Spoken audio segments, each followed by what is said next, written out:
Si what's up mga kabonsai, welcome po sa channel guys. For today's vlog, so dito pa rin ako sa bonsai natin mga kabonsai. For today's video, gagawin natin magmarkotin na natin yung aking yung ating water jasmine na napakalaking water jasmine. So mamarkotin na natin ito mga kabonsai. Nabalatan ko na nung nakarang araw. So ang gagawin naman natin ngayon, lalagyan natin siya ng lupa para doon siya mag-ugat mga kabonsai. So simpleng video lang po ito mga kabonsai, simpleng video lang. So guys, wag natin patigal na pasukin na intro ko, kaya intro, pasok!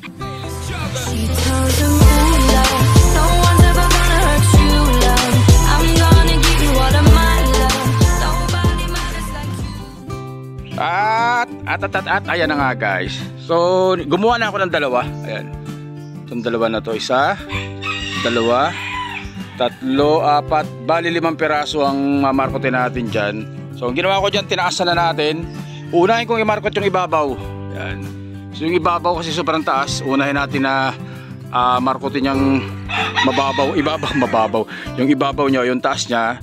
So saka tayo magmamarkot ulit dito sa medyo baba. Tapos saka na natin imamarkot dito sa gusto nating makuha yung trunk mismo, o kung alin ang gusto natin na gawing bonsai dyan mga kabonsai, kung gaano kalaki. So dito lang yan.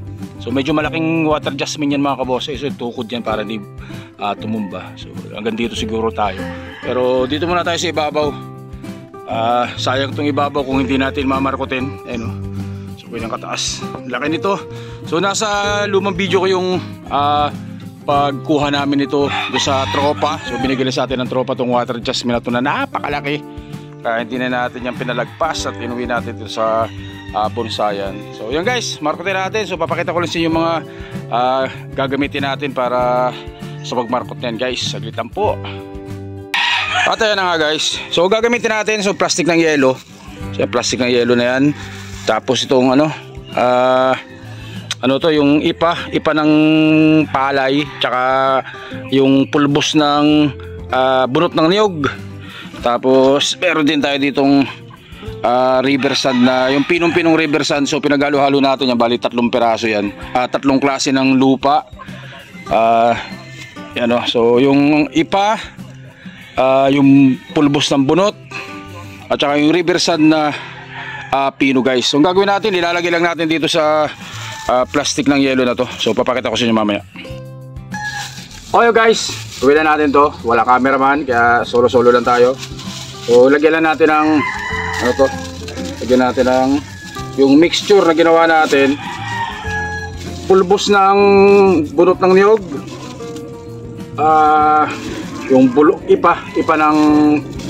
ipa ng palay, at saka yung river sand po, yung pulbos na river sand. So may dito sa amin may nabibili nun para buwag-hag pa rin siya. So ganyan lang, bubul natin.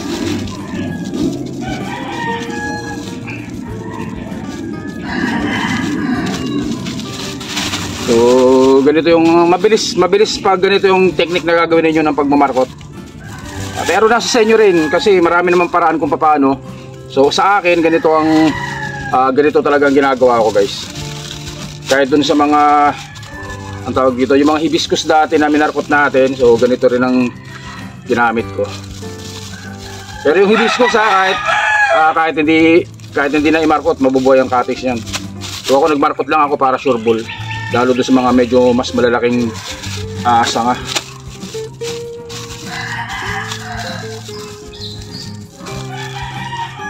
Itong water jasmine, yung iba may ibang paraan din kung paano mag-propagate.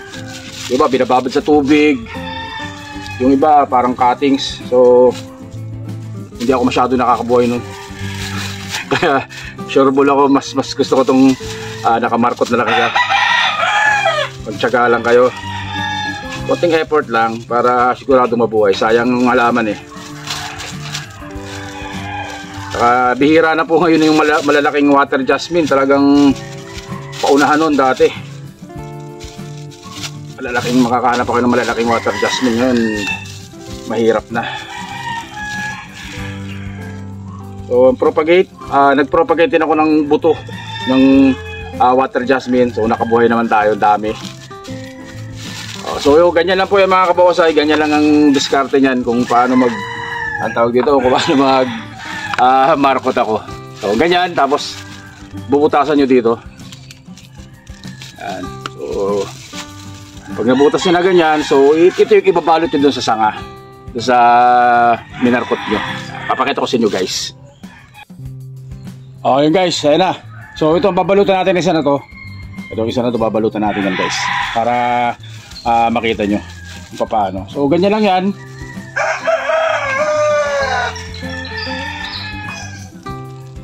Kita nyo ba? Tapos yun, ganyan lang. Okay na yan. Tapos syempre tatalian nyo ng straw o kahit anong available kayo dyan na pwedeng ipanali. So mas maganda syempre kung may katulong kayo para may taga-hawak, pero tayo wala, kaya ayos na yan. Higpitan nyo lang ng tali muna.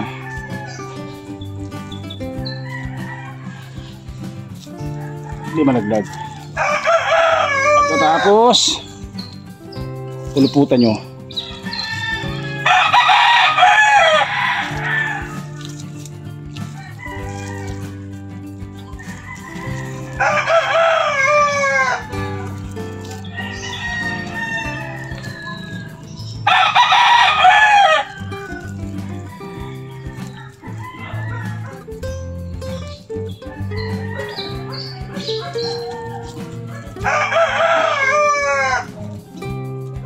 Yun.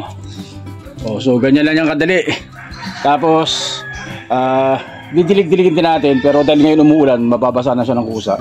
So yung tubig dito dada sa ibabaw niya, so mababasa yan. So pag tag-araw naman, pwede nyo diligan mga kabonsay.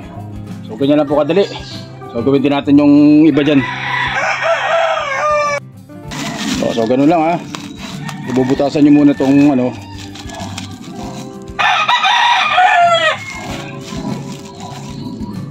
So kung may alam ko yung ibang paraan, pwede naman, wala namang problema. So ako sineshare ko lang itong ginagawa ko, yung sa aking style.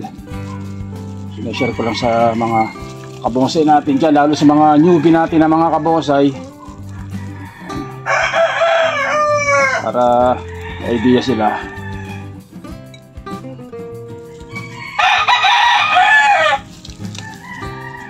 Tanggal. Yan.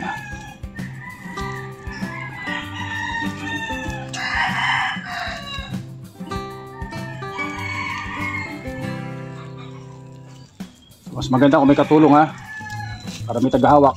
Kaya ako'y wala, kaya okay lang to. Ulit natin.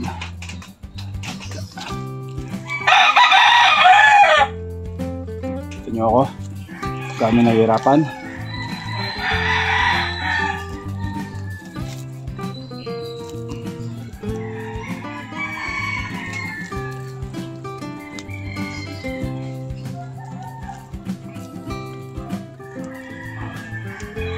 Ganda kung medyo may tip para hindi siya lalaglag, tutulas guys. Ayan, gawa na natin. So, isa naman.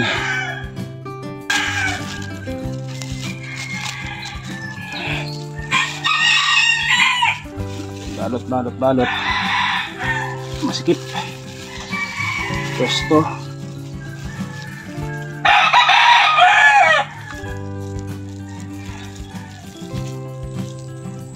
So iba ginagawa dito, binabalot ng tawag dito, packaging tape. So pwede rin yun. Kasi minsan medyo matagal bago mag-ugat. Kung may packaging tape, hindi nasisira yung plastic kagad.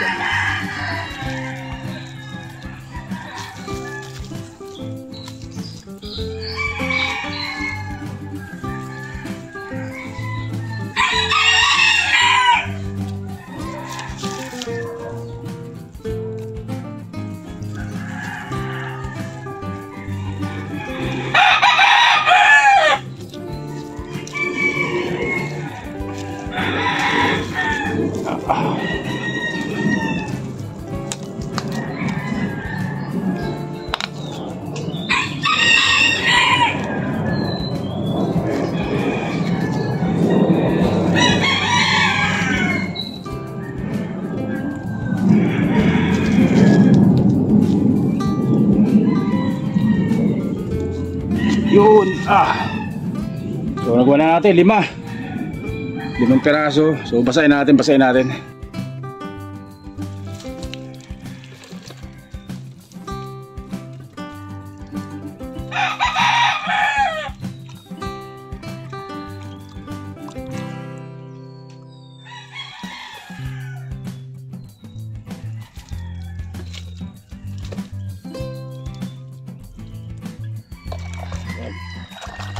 Ano yun guys, mababasa na yan kapag lagi nyo didiligin o umulan. Papasok talaga ang tubig niya sa loob niyan.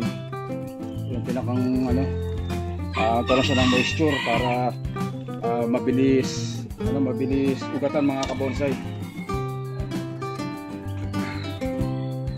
At yan na, nagawa na natin, kita perwisan ako.